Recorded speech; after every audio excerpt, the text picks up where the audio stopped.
Well, it definitely wasn't always pretty, but the Lions do, of course, kind of do something. I mean, the Raiders, on the other hand, holy crap, Davante Adams does not want to be in Vegas anymore. Like, especially playing the Giants next week. That take below, here we go, Raiders and Lions. Here are the highlights.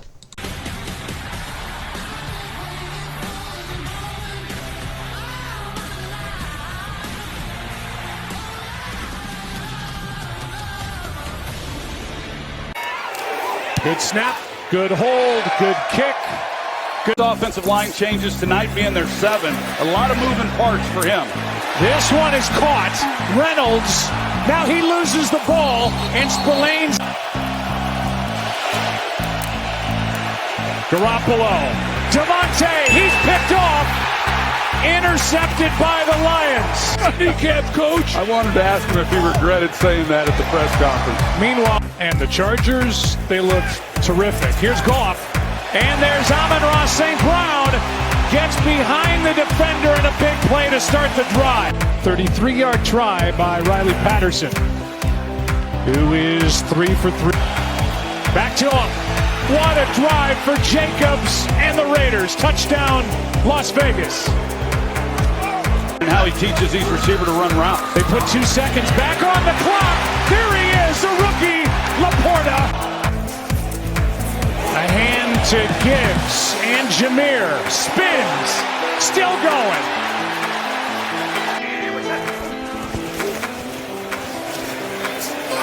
Goff started to his left, and he's picked. Intercepted by Marcus Peters. Able to stay in bounds. Saying they have the ball. Crosby comes away with it. And they have indicated it's the Raiders' ball. And let's take a look. Comes in at left guard as they hand to Gibbs. And Gibbs breaks it. Touchdown, what a night for the rookie. This would be the season long for Patterson. And he knuckles it through. Riley Patterson trying to go 5 for 5 from 26. He pushes it. Daniels can do is shake his head. Yeah, that's the frustration that comes with playing the way that the Raiders have all season.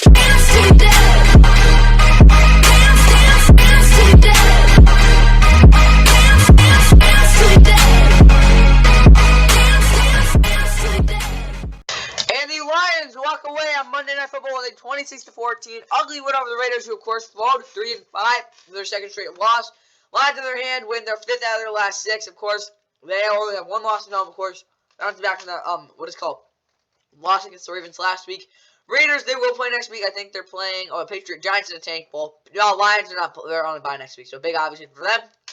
And obviously, with a 2-game lead in the NFC North, basically a 4-game lead, because let's be honest, the Vikings aren't going to be doing crap this year, even though they did get Josh Jacobs. Yeah. But Jimmy G, though, 10 of 21, 126 interception. He was terrible. There's no way around it. Like, he just wasn't very good. And a lot of the throws he did attempt just weren't on point. Really out of rhythm, and I really didn't like what they were trying to do there. The running game, at least, was somewhat surprising. I mean, Josh Jacobs was somewhat efficient, 61 yards and a touchdown, but outside of that, I mean, nothing really happened. The receiving game, everyone, like, some guys said big catches, but it was such an inconsistent performance. Obviously, Davante Adams, 7 targets, 40% catch rate, obviously, 1 catch overall. That was probably his worst career game, to be honest. Yeah, not really working out there with Jimmy. Defensively, though, Marcus Epps was really good, 9 tackles. But outside of him, I really don't know what else to say other than the fact that, yeah, Marcus Peters scores with that big 75-yard pick 6. Did have set a sack, but Max Crosby did struggle setting that edge, and of course they could not stop the run on the B gap. Linebackers were not disciplined to stay in those. Again, Roberts playing specifically, and obviously the corners, they had their issues as well as the linebackers covering. So, yeah, honestly, they weren't actually even their defense actually didn't even play that bad. Again, they weren't good. Obviously, they got kind of like ran over, but at least they only gave 26 points, while their offense, I mean, they were terrible. But yeah, Jared Goff, 26 of 37, 272. Of course, that touchdown in the other pick. Of course, the pick 6. But he was solid in this one. Definitely a bounce-back game, but he could have been a little better. Of course, though, Jameer Gibbs, the guy of the week. 189 total scrimmage yards on 26 for 152 and a touchdown. Sam Laporta had another big game, 8 for 157 touchdown. Okay, Amon-Ra St. Brown comes the first passes to Calvin Johnson for the most receiving yards through 40 games, 6 for 108 in total. But again, Jameer Gibbs again being the star of this game. But you can't forget Craig Reynolds also pitched in for 74 yards as well. They had 486 total yards of offense. We'll get to in a little bit.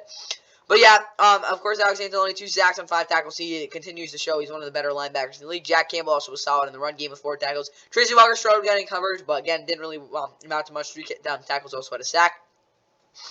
But as well, Julian O'Cord and Malik McNeil both had, again, a good amount of pressure. They got a lot of pressure on the, again, amounted because of the fact they had that lead. And obviously, Kirby Joseph had that big interception as well.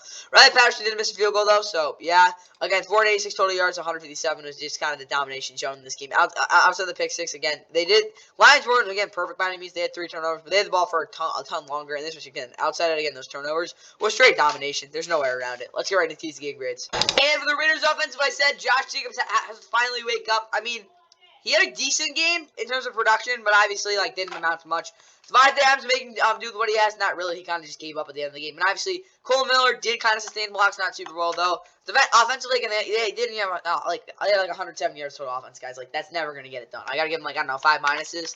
No, honestly, 6 minuses. That was really bad. Defensively, though, like, technically did keep him in the game. Obviously, Max and Tyree were somewhat okay, but again, they did play a good amount of dime as well. I like, again, a lot of the stuff they did on 3rd down, but they could have been, again, honestly better, especially against the run. So, the run defense was putrid. I'll give them 3 minuses because they did have a couple big turnovers, but yeah, that was not very sustainable in terms of the way they played. Now let's look at the Lions. Alright, now Lions offense commit to the run game early. I mean, they kind of did, but it was more the fact, again, Jared Goff getting the ball quick, and yeah, they did not have many 3 and outs, maybe 1 or 2, and yeah, Jared Goff did push the ball into some big windows late in the game at least. So honestly, a Lions offense, again, almost a 500-yard total offense. Again, big game from Jahmyr Gibbs, and again, the receivers did a pretty good job as well. I'll give them 4 pluses. Again, I hate the turnovers, but that was domination. Defensively now, Kirby Joseph did bounce back with that interception. Charles Harris, I don't think he had 2 sacks.